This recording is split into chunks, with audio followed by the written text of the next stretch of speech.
우리 사랑하는 성도님들, 지난 한 주간 잘 지내셨습니까?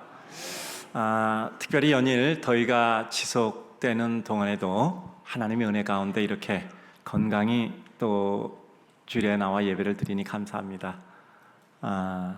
특별히 저는 지난 한 주간 동안 청년 수련회 가서 우리 청년들이 믿음 안에 이르는 단아한 믿음의 모습과 또 단호한 은혜의 결심의 모습을 보면서 마음에 큰 기쁨을 가지고 지낸 주간이었습니다. 언제나 청년들 보면 소망과 꿈을 회복하고 또 그들을 위해 우리가 해야 될 일이 무엇인가, 그리고 그들은 우리의 얼굴과 말을 보고 우리를 따르는 것이 아니라 우리의 등을 보고 배운다는 생각을 늘 다시 확인하고는 합니다.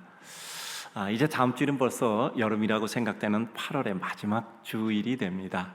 그리고 그 주간에 이제 8월이 맞춰지게 되죠. 주일 말씀을 준비하면서도 이렇게 벌써 여름이 흘러가는구나 하는 생각해 보았습니다. 2주 후면 9월을 맞이하게 됩니다. 성경에는 많은 승리와 성공의 이야기들이 기록되어져 있습니다. 그런데 또 많은 경우 실패와 슬픔으로 인한 좌절을 기록하고 있는 때도 있습니다.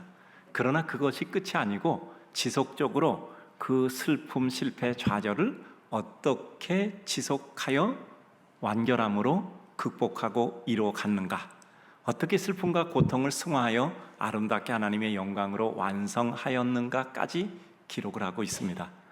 고통과 좌절을 넘는 대표적인 승리의 사항은 물론 예수 그리스도의 십자가 죽음과 부활입니다. 또한 인간들의 삶의 모습 속에서 우리는 인생의 좌절과 그 좌절 건너편에 있는 희망과 극복과 승화의 완성들을 보게 됩니다. 아브라함은 모리아산에 제물로 이삭을 드리는 각오와 결단으로 여호와 일의 은총을 체험합니다. 오늘 본문의 등장인물인 아브라함의 손자 이삭을 거친 야곱은 역시 오늘 장면에서 그 여호와 일에 버금가는 무게와 비중으로 느낄 수 있는 그 인생의 하나님의 뜻을 수용함으로 믿음의 족장의 반열에 오르게 됨을 보게 됩니다. 오늘 본문 장면에서 우리에게 보여주시는 것은 하나님께 대한 믿음, 그리고 하나님의 백성이 어떻게 그 삶의 하나님의 뜻을 받아들여 이뤄가고 있는가를 보여주는 은혜의 장면입니다. 본문을 위해서 잠시만 주변 이야기를 하도록 하겠습니다. 애굽을 위시한 주변 국가에 7년의 풍년이 들었고 이어서 7년의 흉년이 연이어 이루어지게 됩니다. 애굽은 요셉이 하나님이 주신 지혜와 통찰력으로 이 내용을 미리 알게 되어서 7년의 풍년 때에 창고를 지어서 곡식을 비축하게 됩니다. 7년의 흉년이 왔을 때 다른 나라들이 다 음식이 없어 다 굶어 죽어가는 이와 같은 지경에서 그들은 창고에 있는 곡식을 방출하여 그 애굽 백성들을 먹이게 되었고, 주변 사람들까지 와서 이제 샀겠죠. 그들에게 음식을 어떻게든 제공함으로 말미암아 같이 그들까지 열명할 수 있는 기회를 가지게 되었습니다. 이것으로 요셉은 이랴 큰 인물이 되죠. 큰 인물 요셉은 풍년의 때에 세워진 사람이 아니라 흉년의 때에 세워졌던 것입니다. 이스라엘 백성 중에 요셉을 팔아서 넘겼던 요셉의 형제들, 그리고 그것을 모르고 요셉이 죽은 줄만 알고 있었던 그의 아버지 야곱, 역시 흉년의 고통 끝에 애굽의 야곱을 팔아 넘겼던 아들들에게 애굽에 가서 곡식을 사오라고 말합니다. 곡식을 구하러 애굽에 간 요셉의 형들, 그들은 요셉을 알아볼 수 없죠. 그 지체 높은 총리의 위치에 있는 사람들 어찌 그들이 알아볼 수 있겠습니까? 그러나 요셉은 알고 있었죠. 눈에 보니까 형들이잖아요. 그래서 이러저런 모든 여건으로 말미암아 결국 해후를 가지게 됩니다. 근데 이 형제들이 곡식을 사러 갈 때 아버지 야곱이 베냐민은 끼우지 않았습니다. 너는 여기 있어라. 혹시라도 어려움을 당할지 모르니까 너는 여기 있어야 된다라는 것이었습니다. 베냐민은 누구냐 하면 요셉이 그 라헬이라는 여인을 사랑해서 외삼촌 라반의 집에 갔을 때 그 라헬을 사랑함으로 무려 14년을 무임노동을 해서 얻은 사랑하는 아내였어요. 그런데 그 아내 라헬에게 소생이 있었는데 12명의 아들들 중에서 2명이 라헬의 소생입니다. 바로 요셉과 그리고 베냐민이었어요. 근데 라헬이 세상을 떠나고 또 이 요셉은 이미 잃어버려서 생명을 다한 줄 알았고 야곱에게 정말 그가 마음을 붙이는 사람이 하나 있었는데 바로 그 라헬의 소생인 베냐민이었단 말이죠. 그러니까 여기서 야곱은 언제나 베냐민을 좀 더 이렇게 애지중지할 수밖에 없었던 여건인 것입니다. 뭐 누구를 더 사랑한다 덜 사랑하는 것을 벗어나서 또 인간적인 정리가 쏟아졌던 거죠. 그래서 그를 보내지 않았었습니다. 그런데 애굽에서 곡식을 사오고 얻어오는 과정 속에서 요셉이 그 형들에게 이렇게 말을 해뒀어요. 다음에 곡식을 가지러 올 때는 반드시 베냐민을 데리고 와야만 한다는 것이었습니다.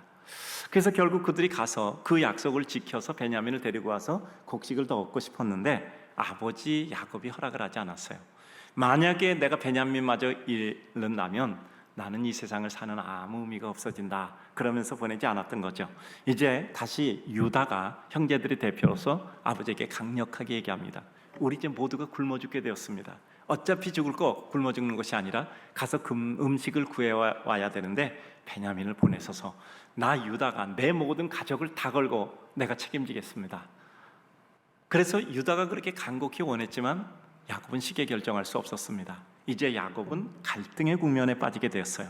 뭐냐 하면은 이 세상에는 명분이 있고 정서가 있습니다. 정서적으로는 베냐민을 보낼 수가 없었어요. 근데 명분으로는 베냐민을 보내야만 했습니다. 왜냐하면 그냥 있으면 어차피 굶어 죽어야 다. 그러면 베냐민을 보내면 베냐민을 잃을 수도 있단 말이에요. 그러면 잃는다 쳐도 여기 있어서 죽으나 마찬가지가 아니겠습니까? 그런데 더 정확한 것은 그 가운데서 야곱은 하나님의 뜻을 파악했던 것입니다. 왜 이런 일이 일어났을까? 내가 베냐민에 대한 애착을 가지고 있는다는 것이 무슨 이유일까? 다만 유추입니다. 이런 모든 것 가운데 이 야곱은 하나님의 뜻을 받아들입니다. 무엇이죠? 내가 베냐민을 품고 있는다고 해서 베냐민이 사는 것도 아니고, 내가 베냐민을 보낸다고 해서 하나님이 베냐민을 살리면 죽는 것도 아닌데 라는 생각을 하고, 하나님이 내게서 빼앗아 가시면, 내게서 정리해 가시면 나는 그를 잃어버리는 한이 있어도 이르리라 라고 하나님의 뜻을 받아들이는 장면입니다. 유다는 이런 얘기를 했어요. 아버지, 만약에 베냐민을 먼저 데려갔으면 벌써 2번이나 더 곡식을 구해왔을 수 있습니다. 여태까지 우리가 아버지 마음을 생각해서 참았지만 이제는 우리가 참아야 될 아무 이유가 없습니다. 어차피 조금 있으면 죽습니다. 뭐 이런 얘기로 주변 정황을 다시 한번 우리가 해석 정리해서 볼 수 있는 것입니다. 이 장면 가운데서 야곱의 마음입니다. 야곱은 그 모든 일을 이루는 것은 하나님이었음을 그의 이전을 회상하면서 다시 확인하고 있는 것이었습니다. 결국 형들은 베냐민을 데리고 다시 애굽의 총리 요셉에게 가게 되죠. 그래서 결국은 곡식을 구하게 됩니다.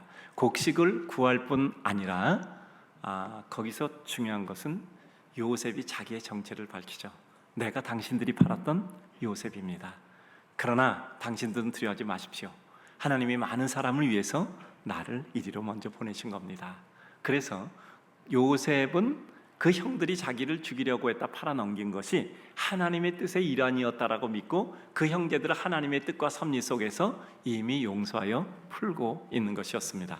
그리고 다시 그들이 히브리로 가서 이제 아버지 요셉과 아버지 야곱과 그의 형제들의 모든 식소를 데리고 와서 이 애굽에서 잘 살 수 있도록 배려를 했던 것입니다.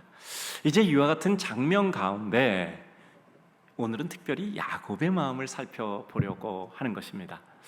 야곱이 왜 그렇게 베냐민을 애착했을까? 그리고 야곱은 그 베냐민을 애착하는 과정 가운데 느꼈던 그의 슬픔의 근원은 어떤 것이며 어떤 모습을 가지고 있었을까 하는 것이죠. 이 야곱에는 근원적인 슬픔이 있었던 것입니다. 그가 그렇게 애써서 어떤 사랑하는 라헬, 그 소생인 두 아들 중에 그 중에서도 같이 애지중지했었던 요셉이 그렇게 무참하게 세상을 떠났다는 것을 볼 때 그 형들에 있던 동물에게 찢겨 죽었거든요. 그런데 그와 같은 것을 가슴에 상처로 가지고 있었던 야곱이었습니다. 그러니까 이 베냐민에게는 더 애착할 수밖에 없었던 거예요. 먼저 생각합니다. 슬픔과 아픔을 고통스러워하고 두려워하는 인간입니다. 인간은 슬픈 일, 고통스러운 일을 당하면 너무너무 고통스러워합니다. 슬픔과 고통이 무엇일까요? 우리의 소망과는 반대로 흘러가 우리의 희망과 소망의 끈을 끊고 기쁨 대신 고통을 가져다 주는 갈등의 정서입니다.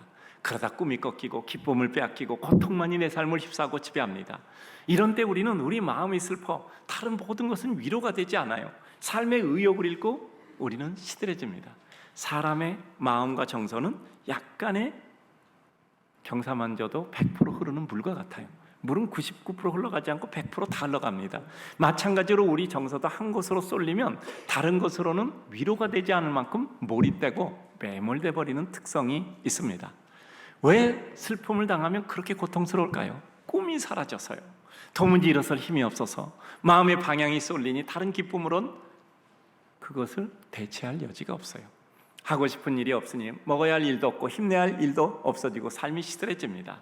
어떤 것에서 슬픔을 느낄까요? 사람에게서 슬픔을 느끼고 일의 성취를 이루지 못해서 슬픔을 느끼고 자신에 대한 스스로의 실망으로 인해서 슬픔을 느끼고 삶의 장면 때문에 가야 할 길 모르겠는데 길이 안 보여서 슬픈 겁니다. 슬픔을 당했던 사람들은 또다시 그 슬픔을 겪을까 봐 두려워하는 경향이 있어요. 고통당했던 사람은 이전의 고통의 추억이 너무 커서 슬픔을 두려워합니다. 다시는 그와 같은 고통을 겪고 싶지 않은 거예요. 그러니 슬픔을 겪었던 사람은 소심해지고 어떤 일에 결정을 잘못하고 두려워하며 앞을 향해 나가지 못합니다. 이전의 아픔과 상처들이 트라우마가 돼서 그야말로 앞으로 한 걸음도 나가지 못하고 위축되어 우울감 속에 어두운 그늘 가운데 구석에 박혀서 그는 괴로워하며 밖에 빛의 세계로 나가기를 두려워하는 겁니다. 사실 기쁨도 슬픔도 우리 삶의 정서의 한 부분씩입니다. 아픔이란 더욱더 확대되어져 보여서 그럴 뿐입니다. 그러므로 슬픔의 고통은 고통 자체보다 더 확대되어 보이기 때문에 우리는 슬픔을 두려워합니다. 사단은 우리로 하여금 실패와 아픔, 우리의 우울했던 시절에 우리를 묶어두어서 우리를 그의 수중에 넣으시려고 합니다. 수중에 넣으려고 합니다. 슬픔은 결국 우리를 매우 소극적으로 만들고 그 기억이 우리를 날카롭게 하여 슬픔이 주는 순기능과 역기능 중 늘 나쁜 기능으로만 기억하게 합니다. 여러분, 세상의 모든 것은 다 순기능과 역기능이 있는 것이지 일방적인 것은 없어요. 슬픔에 대한 두려움은 우리 삶은 매우 위축되게 만드는 겁니다. 마음의 두려움이 생기면 우리는 위축되고 우리가 할 수 있는 일도 못하게 되고 해야 할 일도 못하게 돼요. 우리는 능력 자체가 반감되고 나가서 소멸되기도 합니다. 실패와 실수보다 더 어려운 게 뭐죠? 바로 위축감이에요. 자꾸 위축된다는 말이죠. 탁월함, 겸손함, 이게 우리가 동시에 같이 자는 거잖아요. 하나님의 은혜로 탁월함을 얻고 그 탁월함을 보호할 수 있는 겸손함, 이 두 가지가 있으니 우리는 당당할 수 있죠. 나는 하나님의 은혜로 탁월하나 그러나 하나님의 은혜로 겸비할 수도 있고 나를 낮출 수 있으니 나는 더욱더 감사하고 당당해지는 겁니다. 우리는 하나님의 작품이다 하는 것 잊지 않는 것이죠. 슬픔과 고통이 우리에게 주는 가장 큰 어려움은 우리로 하여금 어떤 시도조차 못하게 돼요. 걱정과 두려움 때문이죠. 우리 삶에는 위험 부담이 없는 것은 아무것도 없어요. 지난주에 우리 같이 나눴잖아요. 풍세만 살펴보는 자는 파종도 못해요. 그러니 날마다 기회만 보면 무슨 파종이 되겠습니까? 오히려 내 앞에 있는 모든 것을 순간의 기회로 만들어서 그 가운데 어려움이 있어도 어려움을 극복하고 앞으로 나아가는 것이 우리 역사의 시도였습니다. 시도조차 못하면 기쁨이란 우리 안에 있을 수가 없죠. 비록 어려움이 있어도 시도하고 시도함으로 우리의 삶은 어느 날 문득 우리가 이르려 했던 그 자리에 서 있는 것을 발견하게 됩니다. 여러분, 꿈이 생기면 가장 먼저 해야 될 일이 뭡니까? 꿈이 생겼어, 비전이 생겼어, 할 일이 생겼어, 소망이 생겼어. 가장 먼저 할 일은 뭐죠? 내가 이걸 위해서 치러야 될 대가가 무엇인가 파악해서 그것부터 치르셔야죠. 어떤 것도 대가 치르지 않고 되는 일이 있겠습니까? 꿈이 생기면, 희망이 생기면, 소망이 생기면, 그러면 그 소망과 꿈과 은혜를 이루기 위해서 내가 치러야 될 나의 대가는 무엇일까? 그것부터 파악해서 치르는 것이 가장 지름길이 아니겠습니까? 우리 삶은 우리가 이루고 잘됐던 일로 인해 그 자리에 오르는 것만은 아닙니다. 잘 되는 일뿐 아니라 때는 실패했던 일들이 한 단계 한 단계 계단이 되어서 합하여 우리가 가려고 했던 언덕에 올라갈 수 있는 겁니다. 여러분, 인생의 파랄은 실패고 슬픔이고 실망이에요. 그러나 우리는 20%의 잘한 일과 80%의 잘못했던 일들이 합해져 우리는 교직을 통해 이루어진 그 아름다운 사역을 완성하게 되는 겁니다. 삶의 두려움은 결국 사단이 주는 겁니다. 사단은 우리에게 이전의 실패, 슬픔을 극대화시켜 보여주므로 다시는 어떤 행복과 기쁨을 위한 시도를 못하게 하는 거예요. 그러니까 우리를 늘 그 자리에 붙들어 매는 거란 말이죠. 사단은 기쁘고 감사한 사람에게는 그 힘을 쓸 수가 없어요. 늘 우리를 우울하게 만들고 염려에 빠지게 하고 삶의 소망 없이 회의적으로 만듭니다. 지나치게 정적으로 만듭니다. 자신 있고 떳떳한 일을 부끄럽고 위축된 일로 만들어서 우리로 하여금 아무 일도 못하게 하죠. 사단에게 속지 마세요. 실수와 실패는 다만 하나님 앞에 진보하는 한 계단일 뿐입니다. 흔쾌히 죄송합니다, 용서하십시오, 기회 한 번 더 주시면 더 잘하도록 하겠습니다. 그것은 우리들에게 있어서 스쳐가는 얘기가 아니라 우리의 진심이잖아요. 다만 구호가 아니라 우리 스스로와 그리고 상대에 대한 확신입니다. 그것은 하나님을 믿고 기뻐하는 행위입니다. 하나님께서 나를 세워서 나로 하여금 지금의 실망보다 더 큰 위로와 기쁨을 주도록 하실 것입니다 하는 나의 확신은 하나님께 대한 확신입니다. 야곱은 요셉을 잃은 상처로 인해서 마음속에 늘 위축이 되었던 거예요. 혹시라도 이 베냐민에 무슨 일이 생기면 내가 정말 사는데 힘들 텐데 이 생각한 겁니다. 그 가운데 식솔이 다 죽게 되었을 때 정서와 명분 속에서 갈등에 빠졌던 거죠. 그 정서와 명분의 갈등 속에서 그는 하나님 앞에 그가 가야 될 길을 결정했던 것입니다. 그 가운데 그는 깨달았죠. 내가 원한다고 이루어지는 것 아니며 내가 원치 않는다고 내가 이루어지지 않는 것 아니니 나의 모든 것은 하나님께서 이루어지는 것이니 하나님이 이르리라 하시면 나는 잃어버리게 되리라. 그러나 나의 상실뿐 아니라 그것은 하나님의 뜻의 완성이다 라는 것을 체험하게 된 것이죠. 두 번째입니다. 슬픔과 실패감과 좌절감을 당할 때 인간의 모습입니다. 극도의 무기력을 느낌과 자포자기의 모습으로 살아가게 되는 거죠. 극도의 무기력을 느낌으로 자포자기하는 겁니다. 슬픔은 우리에게 자신감을 뺏어가 우리로 하여금 극한의 무기력과 자포자기에 빠지게 합니다. 나는 어차피 내 인생에서 기쁨 누리기에는 합당치 않은 사람이야 스스로 자조하며 생각하게 됩니다. 이런 무기력과 자포자기는 결국 우리로 하여금 사람을 불신하게 하고 우리 삶에 큰 희망을 가지지 못하게 하고 결국 하나님께 대한 신뢰하지 못함과 불신의 지경으로 나가는 겁니다. 슬픔은 언제나 우리에게 과거의 아픈 회상으로 우리를 끈으로매어 당깁니다. 그러니 우리는 과거를 뛰어넘는 현재의 삶을 살기 위해서 애써야 합니다. 과거는 한순간에 우리를 고정할 수 없습니다. 우리 삶의 역사는 흐르는 겁니다. 이 또한 지납니다. 우리는 하나님께서 우리를 통해 이루실 하나님의 새로운 역사를 기억해야 합니다. 여러분, 이제까지 수많은 철학자가, 탈레스뿐이 아니에요, 수많은 철학자가 인간을 관찰한 결과, 인생을 관찰한 결과, 역사를 관찰한 결과 통일되게 하는 말이 무엇입니까? 만물은 변화된다 했습니다. 이건 뭐죠? 하나님의 섭리예요. 만물은 변화되는 겁니다. 씨앗이 싹이 나고 잎이 나고 줄기가 자라고 거기서 많은 또 잎들이 나고 꽃이 피고 열매가 맺히고 그 모든 것이 변화의 과정이에요. 변화의 과정을 통해서 마침내 완성하는 거죠. 심지어는 나뭇잎 떨어지고 거기서 날려가 썩어지고 그것이 또 새로운 움도듬의 터가 되고 그것을 통해서 새로운 세계는 순환을 통해서 하나님의 완성을 이루는 겁니다. 추위 있으면 더위 있어야죠. 봄이 있으면 가을이 있고 여름이 있으면 겨울이 있어야죠. 이게 순환돼서 이루어지는 게 뭡니까? 균형이고, 균형은 뭐죠? 보존을 이루는 겁니다. 이 지구상의 먹이사슬이 균형 있게 보존되지 못하면 이 지구는 멸망하는 거잖아요. 하나님께서는 순환을 통해서 균형을 이루고 균형을 통해서 보존을 이루고 보존을 통해서 결국 역사의 발전을 진행해 가시는 것입니다. 그러니까 우리들에게 어떤 일이 있었다는 것은 그 중에 하나일 뿐이에요. 그 대척점에 반드시 있습니다. 기쁨이 있으면 슬픔이 있는 것이고 슬픔이 있으면 기쁨이 있는 거예요. 우리는 그것을 찾아가는 것이 우리 인생 길이고 구도자의 길입니다. 이스라엘 백성 가나안 정복 중에 여리고성 큰 승리했어요. 아이성에서 큰 실패합니다. 다만 역사 속에서 보면 한 번에 성공했고 한 번에 실패했구나, 그것뿐이에요.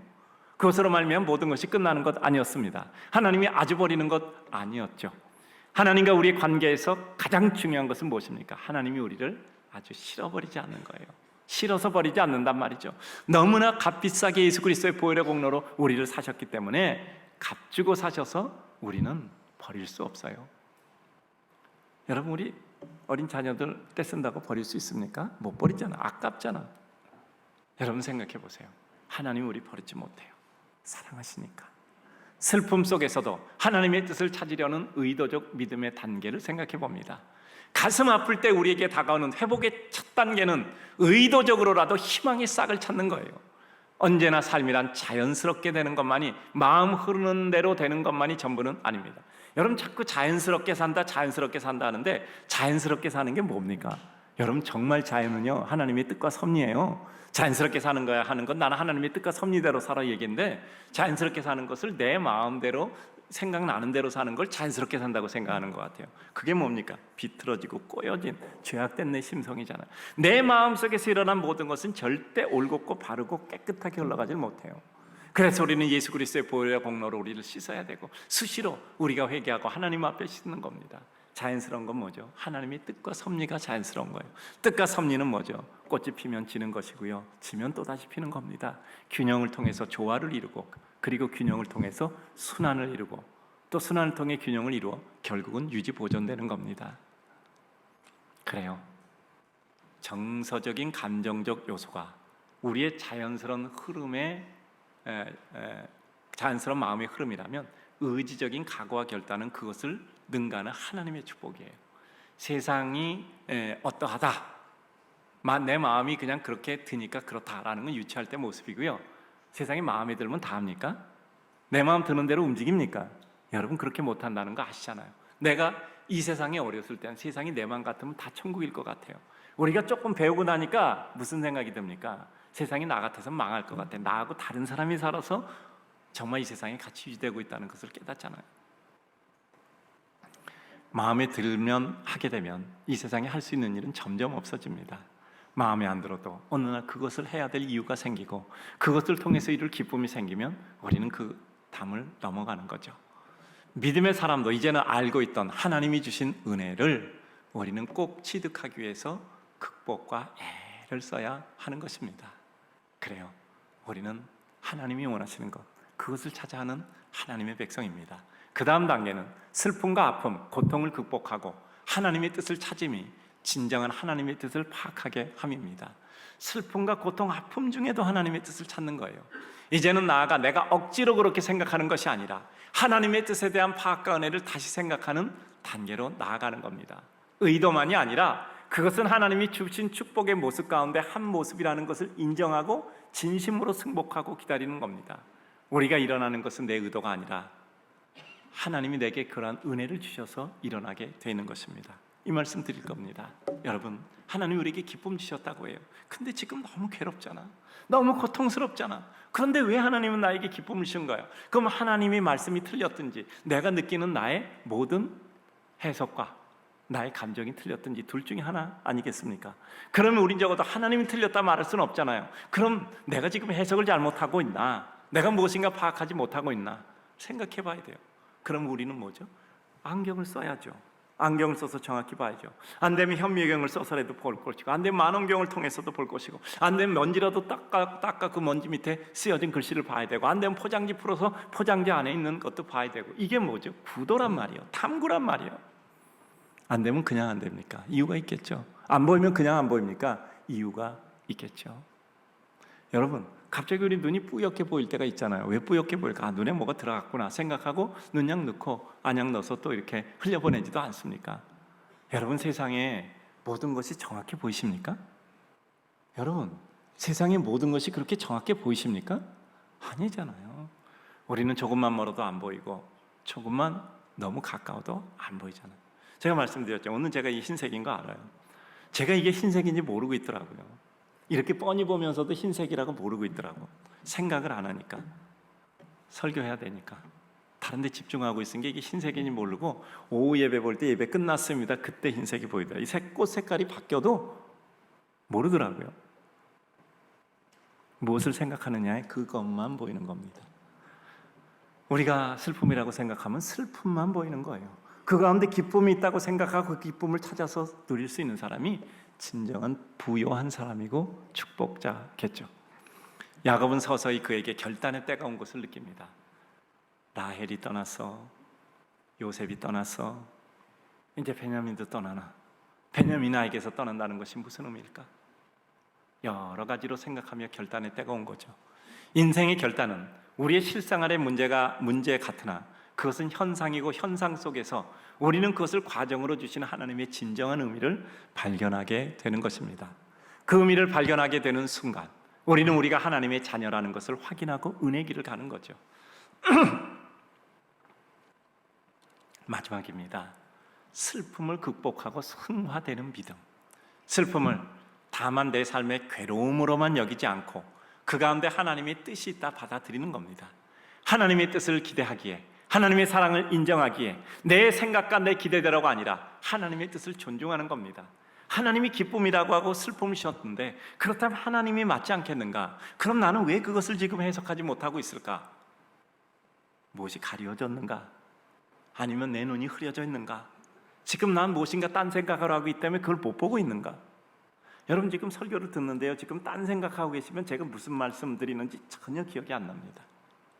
그런 기억이 없으시죠? 난 그런 적 없는데 그런 사람도 있나? 이런 사람은 아주 훌륭한 교인들이고요, 목사님이 날 아시고 그러나 그런 분들은 꽤 정직한 교인이고요. 그렇습니다.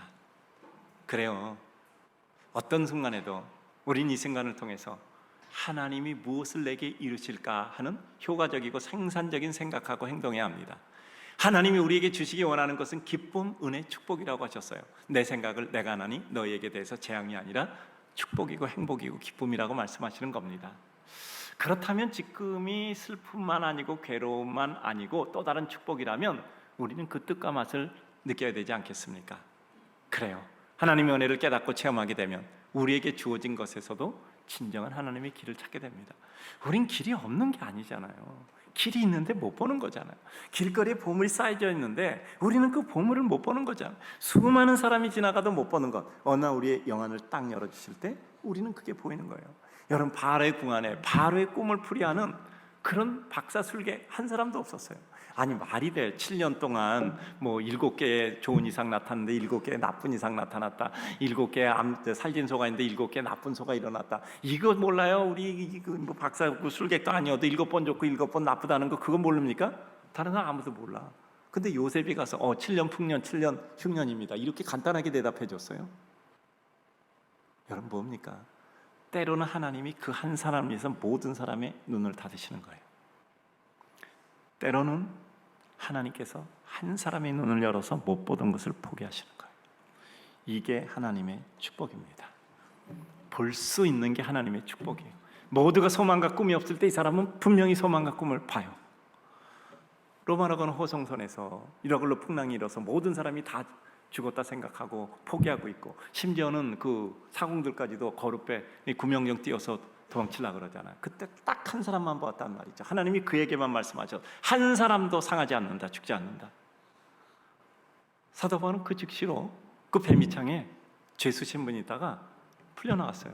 선장이 사도 바울을 생각해서 거기서 혹시 물 들어오면 죽을까 봐 오히려 죄수를 풀어줬어요. 그래서 밖으로 나와서 다 사람 널브러져 있을 때 아무도 죽지 않는다, 하나님께서 아무도 죽지 않는다고 얘기했다. 그리고 음식 먹으라고 권하고 해서 결국 풍랑 끝나고 인력 배미창의 죄수의 신분에서 지도자가 돼버렸단 말이에요. 여러분, 아무도 못 봐요. 근데 한 사람은 봅니다. 아무도 못 봐요.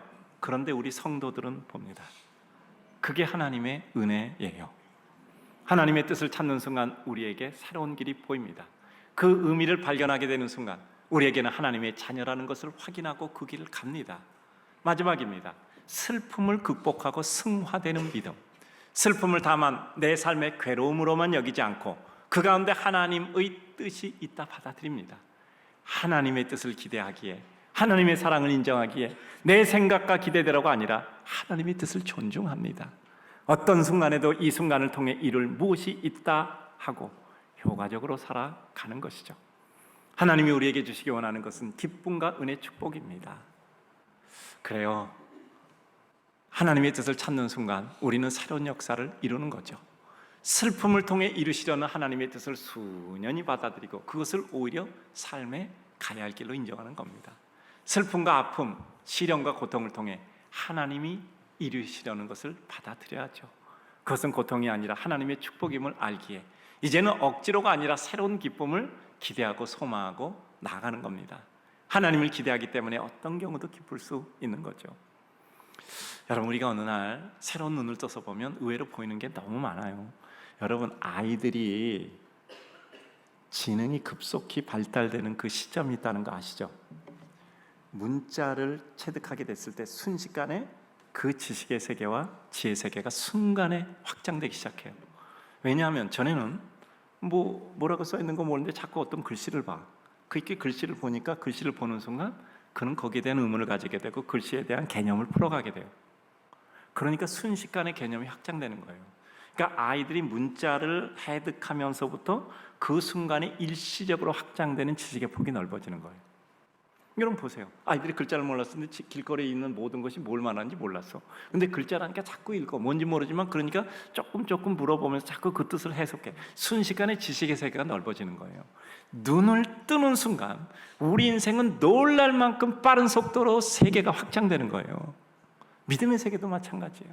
하나님의 은혜에 대해서 눈을 뜨는 순간 우리들에게는 급속도로 모든 것들이 확장되어 보이는 거죠. 믿음이란 내 소원과 다른 슬픔이 와도 그것을 극복하고 오히려 그 가운데 하나님의 뜻을 발견하고 기대하고 하나님의 역사를 이루는 것입니다. 예수님을 부인한 베드로의 슬픔, 정말 베드로 위축되잖아요. 요한의 아들 시몬아, 네가 나를 사랑하느냐? 부활하신 주님 믿었을 때 베드로는 너무 위축돼서 대답을 할 수가 없어요. 주님, 제가 대답해도 내가 이 대답이 내게 있어서 지켜질 것이 아니라는 것 알지 않습니까? 주께서 내 마음을 아십니다. 주님 사랑하는 마음을 그는 그렇게 고백할 뿐입니다. 스페인을 가지 못한 사도 바울의 슬픔 알잖아요. 당시의 세계가 가는 지구 끝은 스페인이었어요. 유럽의 끝이니까. 근데 못 갔잖아요. 로마 교인들에게 너희가 나를 좀 후원해서 나를 스페인으로 보내다오. 근데 못 갔어요. 그러나 그 꿈은 깨지지 않았잖아요. 그가 쓴 서신서를 통해서 예수 그리스도의 복음은 땅끝까지 전파되고 시간을 넘어 2000년 넘은 지금까지 전파되고 있고 이 지상이 끝날 때까지 하나님의 말씀은 전파되는 겁니다. 죽음을 앞둔 다니엘과 그의 세 친구들의 슬픔, 그래요. 열심히 하나님 섬겼지만 결과는 풀무불에 던져지는 거예요. 하나님이 우리를 구해 주실 겁니다. 뜨거운 믿음이에요. 근데 그렇지 아니할지라도 우리는 그것으로 후회하지 않습니다. 이와 같은 것은 수용의 믿음이잖아요. 야곱 보면 야곱은 참 놀라운 사람이에요. 그는 자신의 목적과 목표를 위해서는 자신의 모든 것을 건 시도조차도 마다치 않았던 대단한 사람이었습니다. 야곱이 여성적이라고요? 집에서 어머니 좀 도와줬다고 여성적입니까? 그 무시무시한 에서에게 감히 도전해서 내가 너의 장자권을 빼앗으리라. 그래서 계교를 쓰고 그리고 거기 대해서 시도를 했던 사람, 그가 약한 사람입니까? 그는 약한 사람이 아니었어요. 그는 모든 걸 걸고 자신의 인생을 위하면 어떤 모험도 할 수 있는 이런 사람이었단 말이죠. 근데 결과적으로 그는 형에게 이겼지만 그는 형에게 이겨서 장자권을 탈취한 것이 아니라 이미 그는 장자권을 가지고 있었던 사람이에요. 태어날 때부터 하나님이 선언하셨어요. 좀 기다리면 되는데 기다리지 못해서 그가 얻은 것은 고통밖에 없었습니다. 베델 광야에서 가장 쓸쓸하고 외로울 때 하나님 만났고 라반의 집에 와서 그가 한 가지 습득한 것이 있습니다.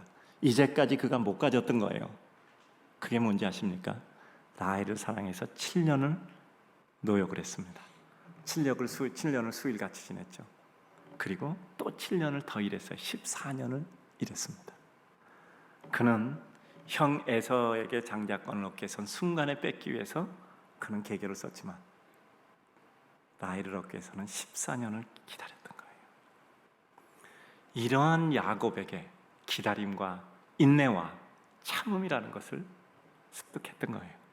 하나님이 그의 백성을 만들기 위해서 그에게 이와 같은 열정도 주었지만 기다림과 참음, 인내, 이와 같은 용어들을 통해서 그에게 기다림을 주셨던 거예요. 야곱에게는 또 다른 면이 준비되었던 겁니다. 결국 그와 같은 과정을 통해서 그가 달라지죠. 이제는 그에게 어떤 어려운 일이 있을 때 하나님께 매달리는 겁니다. 형 에서를 다시 만날 때 그는 너무 두려웠잖아요. 야복날에서 환더뼈가 위골되도록 그는 하나님께 간곡히 기도했어요. 그리고 세겜 족속들에게 멸종의 위기가 있었을 때 그는 베델로 올라가자, 하나님께 내가 기도했던 그곳으로 가자, 신앙의 길로 가자는 길이었어요. 그에게 이와 같은 인내, 기다림, 참음이라는 것이 주어졌을 때 그는 또 다른 사람이 되었던 겁니다. 그때 그에게 하나님의 은혜가 임하죠. 하나님의 뜻을 받아들이는 거예요. 유다가 아버지에게 또 간청했을 때 야곱이 이야기하는 거잖아요. 창세기 42장 4절과 38장을 보면 나는 도저히 못하겠다. 정말 베냐민이 희생 따르면 나는 슬피 음부로 내려가게 됩니다 라고 얘기했던 거죠. 그런 야곱이 바뀌었던 거예요.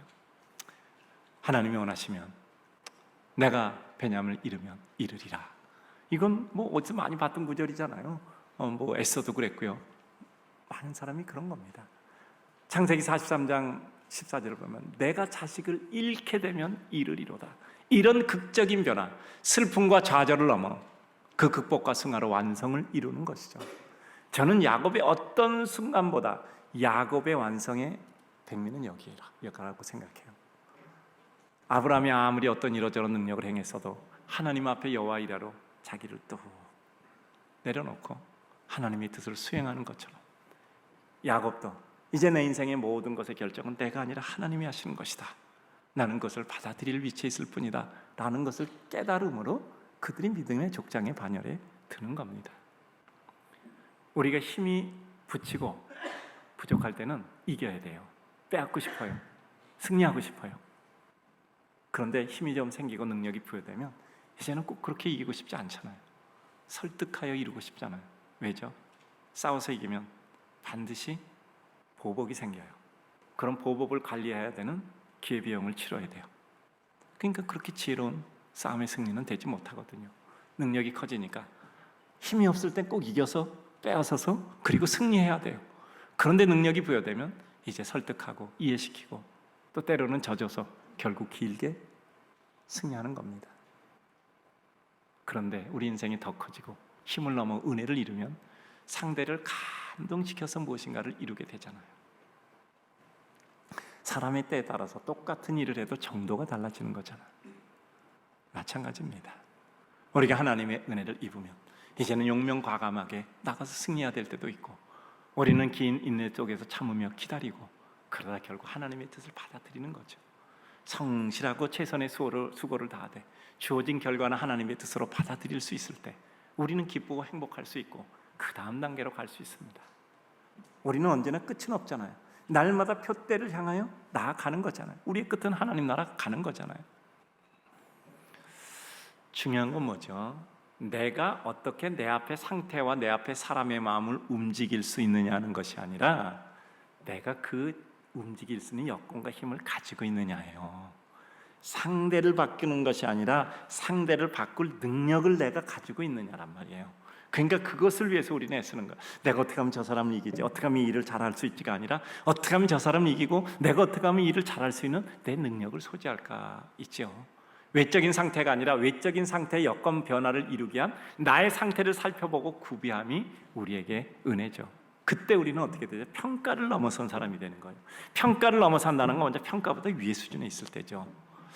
그리고 시간이 가며 관념을 넘어 생활 속의 사실이 될 때 우리는 순간을 넘어 또 한 단계 지나 하나님의 은혜를 향해 영혼을 향한 순례자의 길을 가다 어느 날 주님 품에 안기는 겁니다. 이제 오늘 말씀 정리합니다. 우리 인생은 어느 한때나 한 모습의 상태로 고정되지 않아요. 하나님의 백성이 은혜를 누린다는 것은 성령의 인도하심으로 주님을 향해 한 걸음씩 앞으로 나아갑니다. 하나님의 은혜와 하나님의 변하게 하심을 통해 발전적인 행보와 모습의 성취를 이룹니다. 우리 자신이 지나치게 외적 상태와 여건에 지배당하지 않는다는 특성도 있죠. 전에는 주변이 어떠해서 그래서 내가 마음을 결정해요. 그리고 우리가 마음이 확신이 약했을 때 꼭 누군가 동조를 해줘야 내가 그 일을 할 수 있는 거예요. 내 삶에 동조자가 없으면 도저히 그 일을 할 수가 없어. 누군가 인정해줘야 돼. 누군가 물어봐서 그래 괜찮아라고 말 한마디라도 해야 그 일을 할 수 있었어요. 근데 우리가 하나님 앞에 우리가 한 걸음 한 걸음 나아가다 보면 이제 우리는 하나님 앞에 더욱더 낮은 마음과 큰 마음과 견고한 마음과 유연하고 부드러운 마음을 가지고 할 수 있죠. 제가 이제 이런 얘기 자주 하거든요.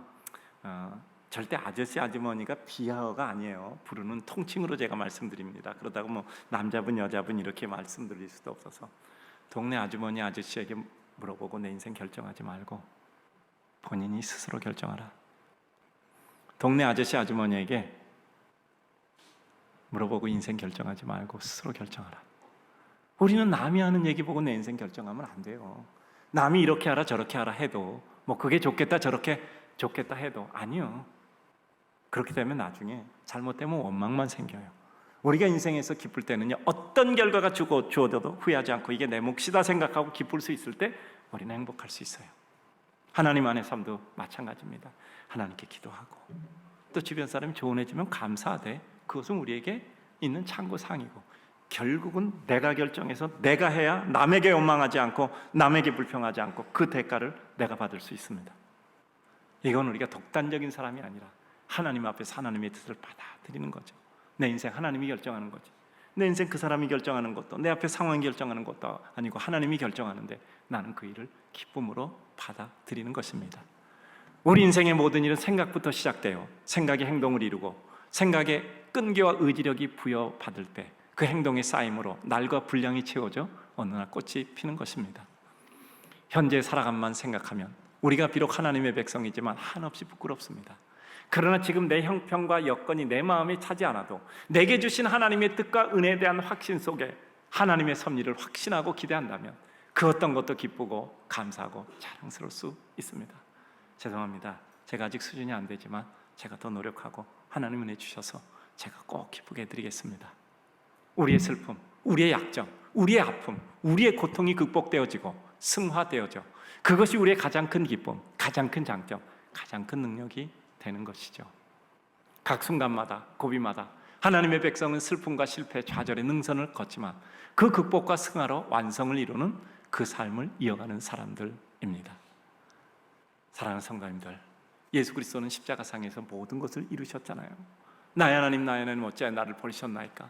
아버지여 저들의 죄를 용서하소서. 그리고 뭐라고요? 다 이루었다. 우리는 다 이루고 가는 겁니다. 삶이란 산을 오르는 수고를 해야 산 위에서 아래를 내려다보며 하나님이 지으신 만물의 윤곽을 더 선명히 더 넓게 파악할 수 있습니다. 그런데 또 그 산을 내려오는 것도 결코 만만치 않아요.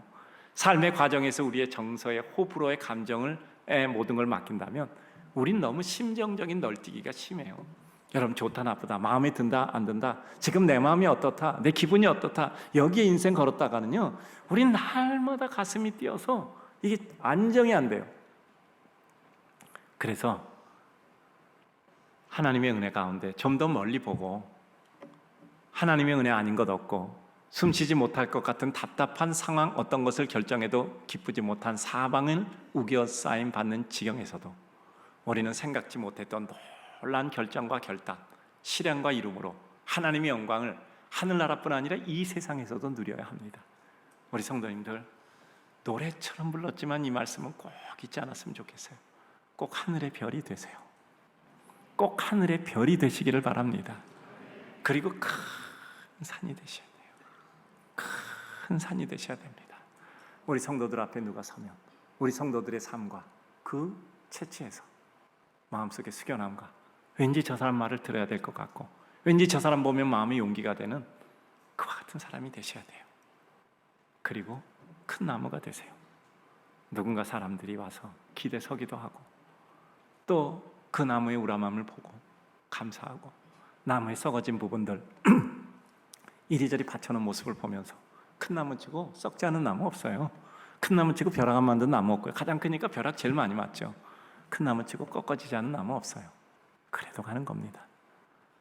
우리 성도님들 꼭 그렇게 되셔서 이 세상 끝났을 때 그래도 내가 누구에겐가는 도움을 주고 가는구나 하는 이와 같은 감격으로 편안히 주님 앞에 눈 감고 그리고 새로이 눈 떠가는 성도들 되시기를 주님의 이름으로 축복합니다.